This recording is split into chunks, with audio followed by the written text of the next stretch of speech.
How private is your life? Do you have a right to expect your most personal information belongs only to you? We're talking about privacy, both online privacy and the potential use of technology to track your everyday life. From targeted ads to facial recognition, from school data leaks to intimate details weaponized online. Let's talk about digital privacy. This is VPM News Focal Point. Production funding for VPM News Focal Point is provided by the estate of Mrs. Ann Lee Saunders Brown and by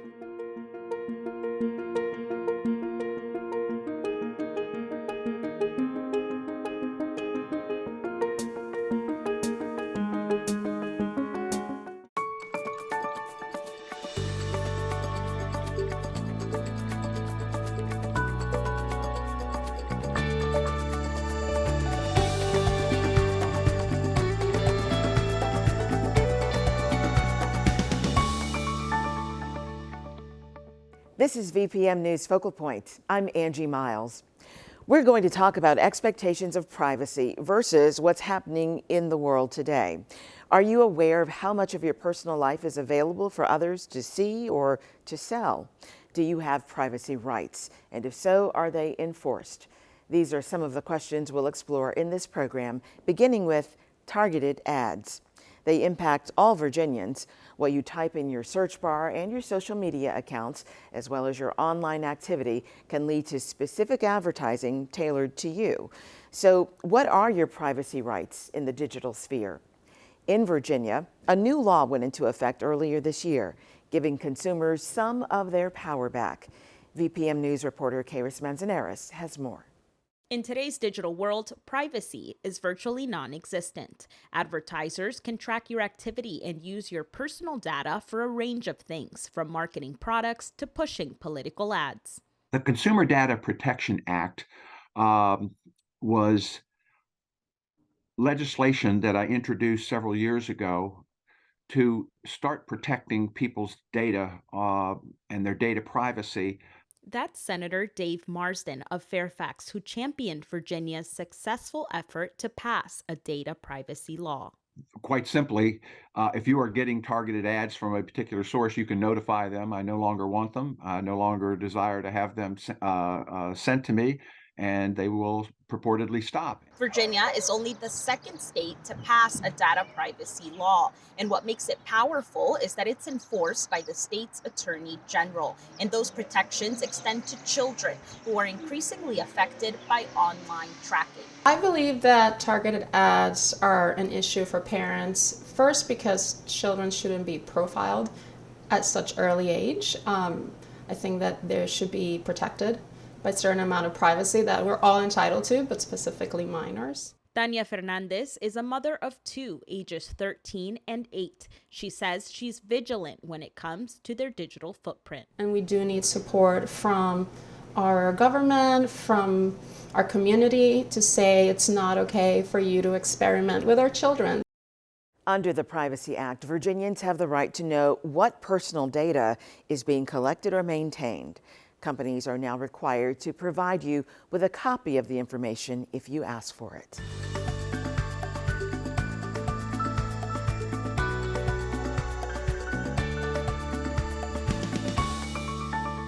We asked people of Virginia several questions related to online privacy. Most told us they've had the experience of feeling their devices were tracking them. Most said they don't believe people read or understand data privacy statements, and most said they feel they are required to share too much information online. One of the statistics I noticed is that especially among young kids, they share 50%, 1 out of 2, share personal information such as their schedule, their address, or where they go to school. And a lot of this is being picked up on by human traffickers, people that are looking out to molest children and so on. We have major data centers all around the country that just do nothing but collect information about us, our health, health status, and, how much we have in the bank and stuff like that, and they shouldn't know that. And a very specific form of data collection may be happening without your knowledge. It's hard to hide your face from the world. and it's become a way to track you. Virginia police have been using facial recognition technology to solve crimes for years, but now new guardrails have gone into place after privacy experts sounded the alarm. VPM News producer Adrienne McGibbon takes a look at what these new rules could mean for your privacy. It is everywhere. You use it to open your phone and to tag friends on social media. It's even cropping up going through airport security. Facial recognition technology has been around for decades, and in Virginia, it's become a tool of 21st century policing. So it's out there and being used right now commercially in a lot of ways, but when the government wants to use it to lock people up in jail or to create consequences for it, that's when we have to have some really tight standards on it to make sure it's used properly. In 2022, Virginia passed a law putting guardrails on police use of facial recognition. The high-tech tool is an algorithm that compares facial images and determines if they're a possible match. Senator Scott Suravel, a defense attorney who represents Fairfax County, introduced the bill, which passed with bipartisan support. In Virginia, we basically had zero standards on facial recognition technology. The law sets out 14 instances when police are permitted to use the technology, including identifying a suspect in a crime, a victim, or a missing person. The law requires any facial recognition software used in Virginia must receive at least a 98% accuracy rate from the National Institute of Standards and Technology. But some critics say these restrictions aren't enough. As I looked more into it, I became more increasingly concerned about its effect on police investigations, our clients specifically. Allison Powers is the Director of Policy at the Virginia Indigent Defense Commission, an agency that oversees the state's public defenders. Powers says the restrictions are too broad. It will sweep up clients of color, clients who are indigent, and people who typically are involved in property crimes and low-level offenses, the things that are typically captured on video. Historically, facial recognition technology has disproportionately misidentified people with darker skin pigmentation. Virginia's law attempts to address this disparity, but Powers says the accuracy testing doesn't hold up in the real world. Many algorithms get very high marks when you're comparing a mugshot photo to another mugshot photo. The algorithms can perform very well on those. When you change one of those photos to a more blurry photo, like a kiosk photo, a surveillance photo, the accuracy levels drop significantly. There are no known cases in Virginia of police misidentifying a suspect with facial recognition, but in the U.S., over the past few years, there have been at least 4 instances when police improperly charged black men after using the tool. The algorithms have come a long way through the years. They're much more accurate than they used to be, but they're not there yet. Virginia State Police has been using facial recognition for more than a decade. It runs comparison photos through a database compiled entirely of mugshots. Colonel Tricia Powers, who oversees VSP's use of facial recognition, says this technology should just be part of an investigation. It's not designed to be an exact match like a fingerprint is an exact match for an individual. Colonel Powers says problems can arise when police don't understand the technology. You know, sometimes enforcement action was taken when it shouldn't have been. While attorney Allison Powers says databases like the state police's are the best option, she worries about the implications if the technology becomes more widespread. We'll gather more data and stories of how the technology itself is flawed, because it's human-made. There's pluses and minuses to all these types of technologies, and what's important is that we have clear standards so that, you know, people just can't use them whenever and however they feel like using them, which is what this bill does. The new law requires local police departments to provide public notification on their website if they are using facial recognition technology and annual disclosures about how it's being used. It also prohibits police from tracking people in real time. VPM News Focal Point is interested in the points of view of Virginians. To hear more from your Virginia neighbors and to share your own thoughts and story ideas, find us online at vpm.org/focalpoint. When the Los Angeles Unified School District announced last September that a data breach had occurred, it was cause for alarm among students and parents. Since then, we've learned that as many as 2,000 sensitive student records, including mental health files, were leaked on the dark web. This California calamity may seem a world away for Virginians, but Virginia schools are not immune to data hacking. And now experts are raising new warnings about just how unprotected school-related information can be. From data hacking to online tracking, experts are outlining the scope of the problem and are suggesting ways for students, staff, and communities to be safer. I believe at the core of what we are required to do is, to provide students with this world-class education. And times have evolved. The head of Charlottesville City Schools understands how crucial technology is for classroom learning. I grew up in a time where, we instructed paper and pencil, and now, students rarely have access to a book because they get that via technology. And so the balancing act now is, how do you do that and do it safely? With a degree in technology, Superintendent Royal Gurley also understands the challenges of keeping student data safe. Charlottesville has managed to avoid data breaches like the one that impacted Los Angeles City Schools and leaked sensitive student information onto the dark web. But many Virginia school divisions have had their technology systems compromised, data stolen, and held for ransom. Since 2015, cybercriminals have hit Virginia universities, as well as large school divisions like Fairfax and Arlington, but also smaller districts like Greensville and Smith counties. The Federal Bureau of Investigations says to schools, understand that you are a target, your networks are a target, your school is a target, and that bad actors are trying to access all of that in order to find sensitive information, steal it, and profit. In an attempt to profit, these bad actors infiltrate vulnerable systems, encrypt the data so schools can't access it without a decryption key, and then blackmail divisions, threatening to release private data such as student ID numbers, social security numbers, birthdays, home addresses, test scores, mental health records, salaries, or other protected employment information, unless the division pays a ransom. Anybody that has a laptop that connects remotely could potentially be compromised. The sooner the school districts train their students and more frequently train their staff on cybersecurity risks, the better off they will be, even if they don't quite have the budget or the ability to lock down those networks. Profit is the incentive, but experience says it's not just criminals who are incentivized by profit. Dorothy Rice is a retired Richmond educator with a daughter who has also become a teacher. And she's always going into her pocketbook to provide for her students. The fact that many teachers are so committed to finding what will make learning more fun and more effective makes free resources like free apps enticing. And I'm not so sure teachers are really scrutinizing it, because as long as they are getting a useful product for their students to use, they probably don't really delve into any sinister notions.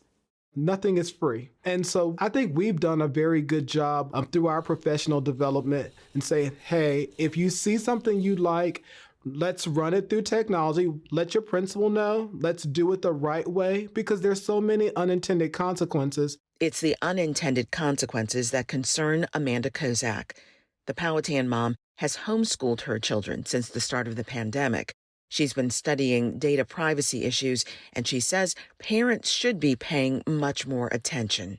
Yeah, so as a parent, there are a lot of concerns that I have from a data perspective. A lot of this data collection starts when a child is in pre-K. Everything from their attendance to their test scores, their behavioral health, all of that is collected and stored and shared in the cloud. But we don't know who has access to it, from a third-party perspective, how this information can be used later on down the road. Lisa Levasseur says Kozak is correct. Her nonprofit, Internet Safety Labs, is on a mission. The technology watchdog organization recently tested apps for more than 600 schools, including 13 in Virginia, monitoring the flow of information that leaves the school networks. We tested around, I think it was over 1,300 apps we tested, and we looked at the data flow, we looked at the behavior of the apps. The result was that 78% of those apps, we scored them as a do not use because they were sending data to entities that monetize data, either advertising or analytics. The next bucket down, the high risk bucket, 18% of the apps were in there. So only 4% of the apps were reasonably safe. By their tally, 96% of education apps that are either required or recommended by schools are passing data directly or indirectly to others, including big tech companies like Google, Apple, and Facebook. Levasseur says schools, like the general public, are mostly unaware of how the data is being used, partially because of the vetting process itself, which often relies on self-reporting of safety measures by the vendors, who may be looking to monetize or who may not be aware of what is actually happening to the data. The behavior needs to be analyzed. It's one thing to look at the privacy policy or what vendor is saying that the product is doing. It's quite another to look at the traffic, to watch the network traffic from the phone into the cloud and see exactly what is happening and where information is going to. We think the proof is in the pudding with that, and that's the kind of analysis that we do. We look at the behavior of the apps themselves. I think that there are some ed tech vendors who work really hard to do it right, and still fail. And then I think there are some that are maybe not as transparent as they could be. By virtue of calling them vendors, they're capitalists. They want to make money. And they're looking at those students as potential customers, clients, or whatever. They can mine that information. Internet Safety Lab says that, yes, the data might be used for targeted ads in the future or to predict students' later behaviors or risk factors in ways that might benefit retailers or insurers or might negatively impact those targeted.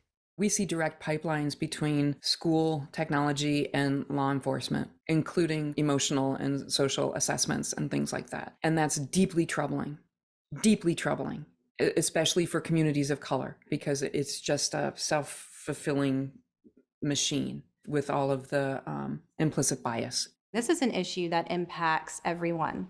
It doesn't matter how you vote. It doesn't matter what your background is like. This is an issue that's impacting every child right now within not only our public school system, but also private schools and homeschools as well. Meanwhile, who is ultimately responsible for where the data goes? Levasseur says the burden of guaranteeing student data safety is currently with the schools and with the parents. But she says it should not be that way. It's as if we're asking people when they buy a car to install their own airbags and their own safety belts and their own safety equipment. That's where we are with software and connected software today, and that is not right. Nobody should have to do that. You should be able to get a reasonably safe product directly from the manufacturer and trust that it is safe. Focal Point reached out to some of the biggest educational technology providers in the United States, and thus far we have no response from any of them. In May of 2022, the Federal Trade Commission announced a rule that prohibits tech companies from surveilling children while they do their schoolwork. Internet Safety Labs plans to make public detailed findings of the data dissemination practices of more than 1,000 education apps by May of this year. And we'd like to disclose the producers of the story do have family members who work in some capacity for Charlottesville Public Schools. Those relationships have no bearing on this report. Virginians are getting more control over their personal data. The state is one of the first in the country to put limits on the type of information a company can collect and store about you. But some say this new law puts the burden on consumers to protect themselves. Virginia Tech professor and advocate Irene Leach is joining us to explain how to optimize your privacy and opt out of data collection. Thanks for being with us, Professor Leach. Delighted to be here. Consumers really need to know about this. You have been an advocate for quite a while, campaigning for protections like the ones espoused in this law. Why is there such a need, and why do you think it's taken such a long time to get rules in place? Data is being collected every day in every function that we're involved in.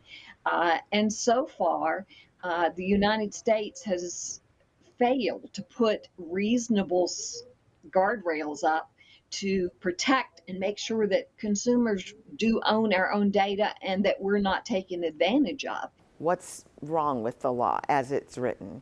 The biggest problem is that the onus is completely on consumers. And we are required to go to each entity with which we do business, follow the procedures that they have put in place. There are no standards, and work with them to get what we want. What are some of those concrete things that people can do, even if the companies themselves are still holding a lot of power in what they can collect? It's possible that taping over the camera when you aren't needing the camera, being sure that you know what all the controls on your devices are and how to turn them on and off. If we were a little less free with providing information, particularly sensitive information about gender and age and income and that kind of thing, if we questioned that more often, I think that could make a difference. You can watch the full interview on our website. Since 1996, our health records have been protected by a federal privacy law known as HIPAA. Doctors are not allowed to disclose our health data.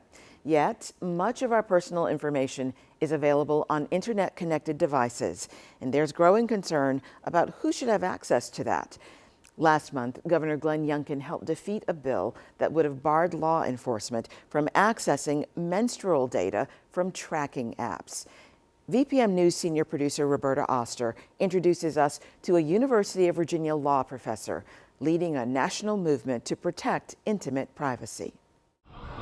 Young people actually want privacy. They expect privacy. I would say that digital privacy is critical today because everything is digital. I'm just trying to think of all the ways that we share information about our innermost fantasies, our sex lives, our activities. And that includes the Alexa in the kitchen. It's the period tracking app that you have on your phone that's really helpful. Chart out when that you're, going to ovulate and have your period. It's the dating apps that so many people use, young, old. Dating apps that collect an enormous amount of information, and you look for diseases and chronic conditions on WebMD. All of that information, your searches, your browsing, your geolocation collected from your apps on your phone, all of that put together, tell a story about your intimate life. There are three sort of central actors that worry me and that implicate our intimate privacy. And that's the corporate surveillance of intimate life. It's individuals surveilling and exploiting intimate privacy, and it's governments invading intimate privacy.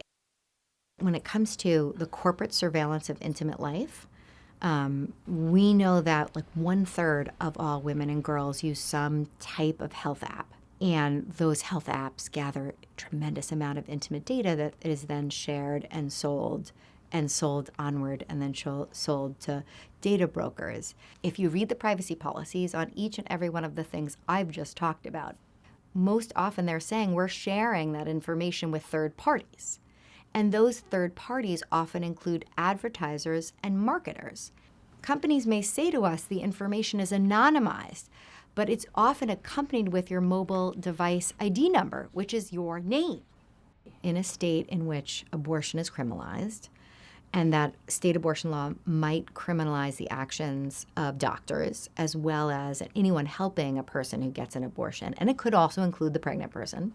And if we've taken our phone to the clinic with us, it will provide circumstantial evidence of an abortion. And so all of those data points help enable law enforcement to get a warrant, and then a warrant to get our phone that can be then used as a predicate to arrest a physician or a pregnant individual who's terminated pregnancy.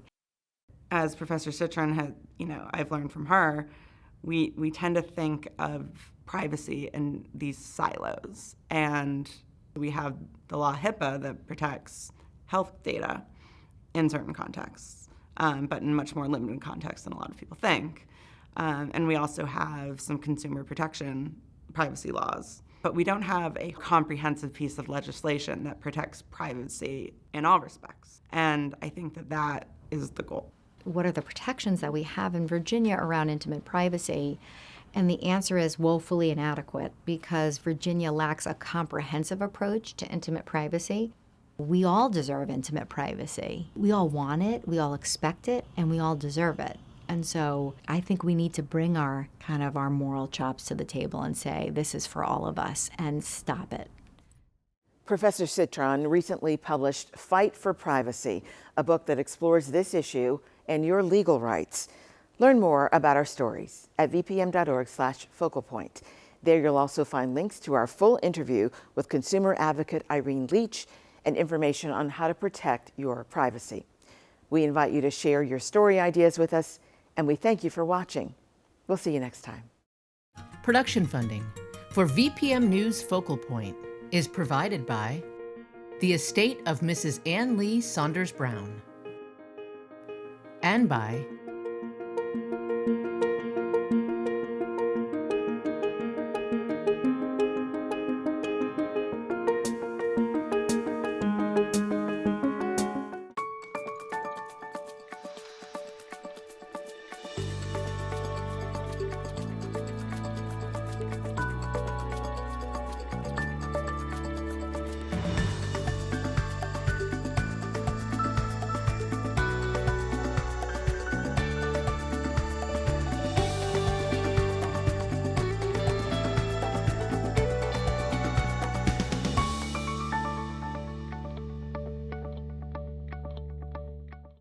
Thank you for watching. Continue to follow Virginia news and stories by subscribing to our VPM YouTube channel.